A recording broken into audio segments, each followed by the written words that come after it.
కాకినాడ జిల్లా కాకినాడ పట్టణం స్థానిక మహర్షి సాంబమూర్తి వికలాంగుల బాలికల ఆశ్రమ పాఠశాలలో సానా సతీష్ జన్మదిన వేడుకలు నిర్వహించారు.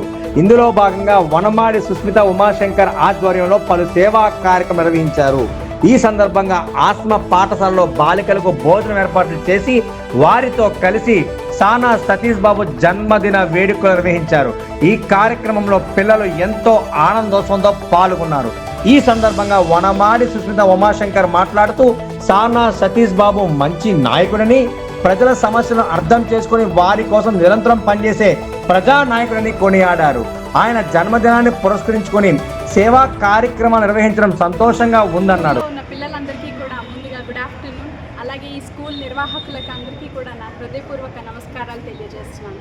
ఇక్కడికి విచ్చేసినటువంటి సానా సతీష్ గారి అభిమానులకు, ఇంకా నా సోదరీమణులందరికీ కూడా నా హృదయపూర్వక ధన్యవాదాలు తెలియజేస్తున్నాను.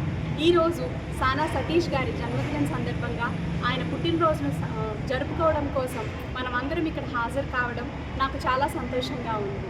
ఒక నాయకుడు అంటే కేవలం అధికారం చేపట్టడమే కాదు, ప్రజల సమస్యలను పరిష్కరిస్తూ, అదేవిధంగా ఆయన నడిచే మార్గంలో ఇంకో నలుగురిని నడిపిస్తూ ముందుకి వాళ్ళని కూడా నాయకులుగా తయారు చేసేవారే అసలైన నాయకులు. అటువంటి నాయకులే మన సానా సతీష్ గారు. ఒక సాధారణ విద్యుత్ శాఖలో ఉద్యోగిగా ఆయన ప్రస్థానం మొదలుపెట్టి, అలాగే ఒక పారిశ్రామికవేత్తగా స్వయం కృషితో ఎదిగి ఇప్పుడు రాజ్యసభలో మెంబర్గా మన ఆంధ్రప్రదేశ్ రాష్ట్ర ప్రజల గొంతుకుగా నిలుస్తున్న మన సానా సతీష్ గారు ఎందరికో ఆదర్శం. ఆయన ఆశయాలను మనం స్ఫూర్తిగా తీసుకుని ప్రజాసేవలో ముందుకు వెళ్ళాలి. అదేవిధంగా సానా సతీష్ గారి ఫౌండేషన్ ద్వారా విద్య, వైద్య, ఉపాధి అవకాశాలను కల్పిస్తున్న ఆయన ఎందరికో స్ఫూర్తి ప్రదాయకం. అదేవిధంగా ఆంధ్ర క్రికెట్ అసోసియేషన్ ద్వారా ఆయన గ్రామీణ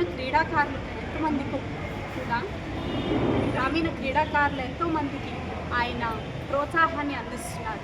ఆయన చేస్తున్న సమాజ సేవ కానివ్వండి, ఇంకా ప్రజల సమస్యలను పరిష్కరించే విధానం కానివ్వండి, ఆయన చాలా ఉత్తమమైన నాయకుడు. ఈయన పుట్టినరోజును మనం అందరం కూడా ఇంత ఘనంగా జరుపుకోవడం చాలా సంతోషం. ఆయన ఆశయాలను స్ఫూర్తిగా తీసుకుని మనం అందరం కూడా సమాజ సేవలో నిమగ్నం అవ్వాలని నేను కోరుకుంటున్నాను.